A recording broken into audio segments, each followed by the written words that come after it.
Good evening, ladies and gentlemen. Thank you for gracing us with your presence here tonight. And thanks very much to Oliewenhuis for hosting this exhibition. Every time I come to Bloem, I always enjoy coming to this little jewel of a place. It's still one of the finest and most professionally run galleries I've ever worked with in the country. So welcome to Performing Wu Man exhibition curated by Derek Zietsman. We're living in a time and a place that is in constant flux and change. We're living in a time where politics is changing, society is changing, and we, in fact, as participants within that society are changing too. Alongside this, the identities that we have are changing all the time. We're no longer controlled by the old-fashioned kind of values and systems that we had under previous political and social systems, and even, in fact, within family structures and things. We are now in a kind of more liminal time and space where we are empowered to, in fact, construct our own identities. We are free to become who we are and to be what we want to be. In our process of becoming people, becoming a new kind of identity, we are also, in a sense, escaping from our past histories. We're also in a situation where we are reflecting back on the recent history that we've come through, and we are now saying, okay, we're taking this forward and we're making it our own way of being. So, in a sense, we're becoming a hybridization of the people that we grew up to be, but now with all the changes that we're imposing, we are becoming something new. And in fact, our society in South Africa is very much a hybridized society. It is a society where we have taken things from the past and we've developed our new personalities in a new kind of way. Of course, a lot of these tend to challenge society. A lot of the things that were kept behind closed doors are now opened up and they're public knowledge. We've come through into the post-apartheid system, we've come through a post-patriarchal system in South Africa, and as a matter of fact, in many ways, we are now moving towards a post-human situation as well. The challenge for us is to take what we see around us and turn it into a performance of identity. We avoid a lot of the stereotypes, for example, gender roles, sexualities, different ways of doing things, in a way that allows us to become what we want to be. Derek Zietsman, in putting this exhibition together, looked very, very closely at the writings of Judith Butler, for example. I just want to read a little piece from the pamphlet for you. The term perform refers to Judith Butler's concept of gender as performed identities, of seeing identity as a free-floating construct, unconnected to an essence. Identity theorists such as Stuart Hall and Butler contend that identities are not something that already exists, but a construct that undergoes constant transformation, a fluid, variable, which shifts and changes in different contexts and at different times.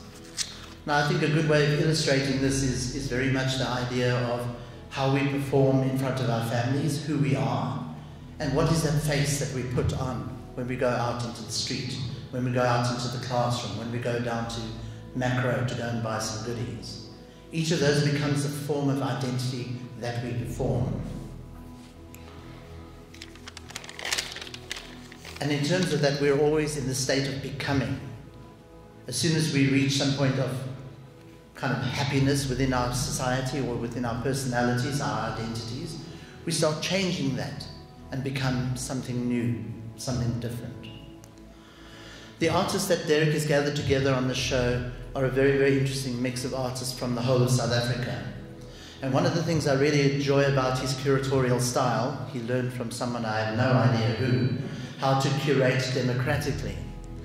The idea of democratic curatorship is a term that I coined a few years ago that puts younger artists alongside the great names of other artists like William Kentridge, Diane Victor, and even our international artist Doris Bloom, who's on the show. But alongside that, we have young up-and-coming artists whose work has only been shown for the first time a couple of months ago. Someone like John Robertson, who made these fantastic little teacups over here.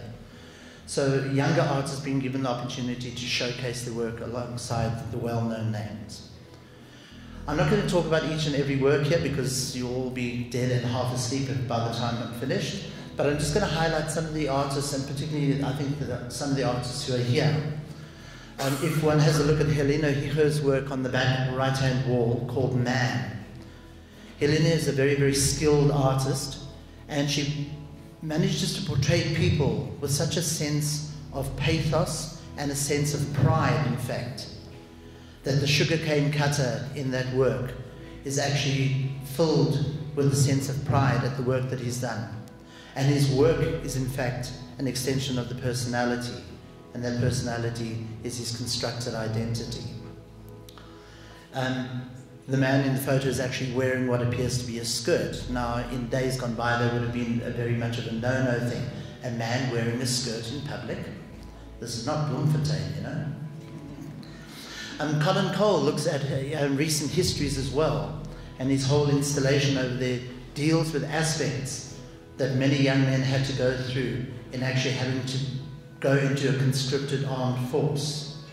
It was a very, very harrowing time for many people who did not want to participate in that, for a system that was unjust and for a system that they didn't believe in, but they were forced into it. And his harvesting of those memories touches quite a raw nerve sometimes. Jaco van Schalkwyk's work, right in the front here, looks at traditional themes of gender roles. Adam and Eve, the old quintessential stories that we are told as children. And those are the kind of stories that were used to control what is mannelijk and what is vrouwelijk, in a sense. He starts turning those things on their head slightly by changing the way that the painting looks at us and the way that we look at the painting. In his diptych of works there, in fact, Eve is very much more the dominant figure as opposed to the Adam who's smaller and in subjugation, swapping those gender roles around. Pauline Gutter's work, An Uncommitted Wrath, has a sense of incredible power, the kind of power you are used to seeing with older patriarchal men who just want to bliksem everything. And she's very much brought that sense of power out in a very, very powerful portrait. Zanele Mahole takes on the issues of gender choice in her works, which are photographs of Miss Lesbian Holland, I think it is. Actually taking the idea of black female lesbians and putting them into the spotlight for all of us to say, these are people in our society, and these are people who've constructed their own identities. Izan Weed has made a very, very poignant set of works. First of all, the phallic nooses that are hanging in the center of the room. And then her dog collar works there. And in all of those bronze dog collars, they say meneer, mevrouw, mejuffrouw, the kind of little roles that we are forced to take on. Gerrit Hatting's works are very, very poignant as well. The hats that you see there. Now, to the untrained eye, it's just a collection of hats on the wall. But if you have a look at those in terms of what he's talking about, the role and the roles constructed by the Afrikaner woman, every time she changes her hat, she becomes a new person. She becomes a different kind of person. Sometimes it's the hat for working in the garden, sometimes it's the hat for going to a funeral, other times for the church bazaar. The last work that I want to mention is one of the most powerful works, and that's by Diane Victor, and it's called The Ecstasy of Saint Alicia. This was based on an article in the newspaper of a young girl who blew herself up as a suicide bomber. And she had a look at the old painting of The Ecstasy of Saint Teresa, and she reworked it in a way to explain how patriarchy and a male-dominated society is causing people to actually change and to go with the system. In this case, a young girl who was convinced to physically blow herself up for a cause that she may not necessarily have believed in, but also for a cause that was very much from a male-dominated society. So I think in looking at this exhibition, we have a very thought-provoking, evocative, and challenging exhibition. And it's very important for me that an exhibition is challenging.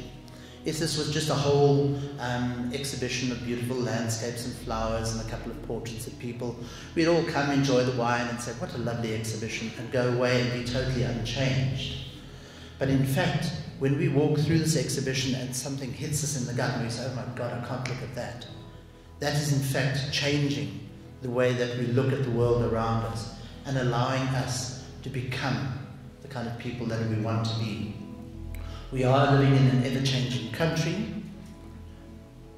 in an ever-changing political system, an ever-changing social system, where we are all performing our own identities. Thank you very much.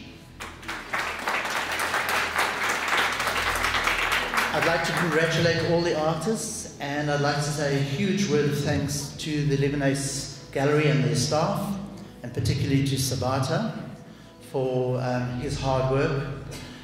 These exhibitions are a hell of a lot of work to put up. It's taken most of the week to hang the show, and to do the lighting, and to get everything to look just so perfect. And this little jewel in the Free State is an ideal place to show it. Thanks again to that fantastic team. Have a good evening.